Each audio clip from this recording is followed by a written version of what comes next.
Bonjour, au menu de ce mercredi, une A1 de 500 chevaux, les tarifs du Tiguan et un petit retour sur le Grand Prix de Monaco.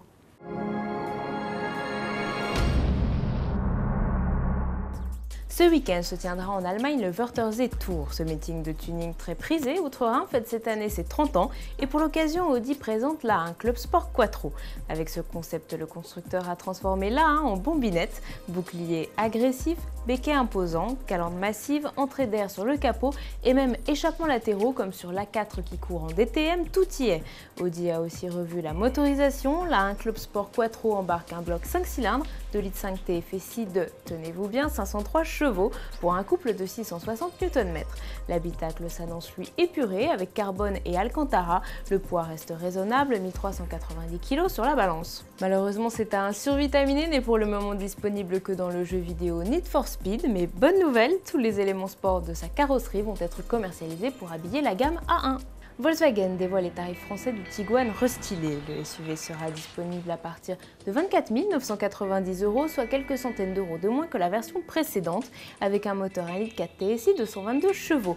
Mais attention, la plupart des tarifs dépassent eux aisément la barre des 30 000 € et ne comptez pas sur un bonus pour alléger la facture. En dehors des moteurs diesel Blue Motion en zone neutre, toutes les motorisations du Tiguan sont sanctionnées par un malus.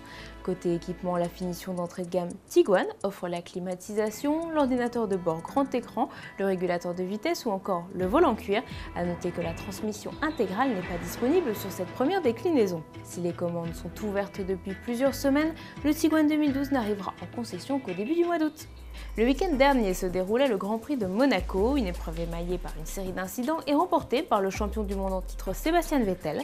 Lewis Hamilton s'est lui illustré par des propos véhéments envers Massa et les commissaires de course, ce qui lui a valu une pluie de critiques. Hamilton n'était pas le Hamilton que je connais depuis le début de la saison. Là, à Monaco, il y avait quelque chose qui ne fonctionnait pas. Je ne sais pas quoi. Peut-être l'offre d'une grande équipe qui l'a surpris et peut-être qu'elle est très intéressante cette offre.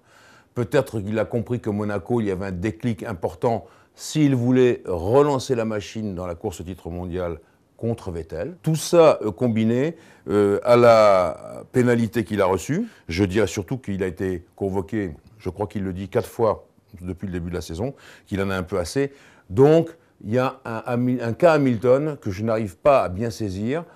J'espère que ça va se calmer parce qu'il mérite mieux que ça. On va voir au Canada ce qu'il en est. Vous savez que le Canada, il est très fort, Hamilton, sur ce circuit.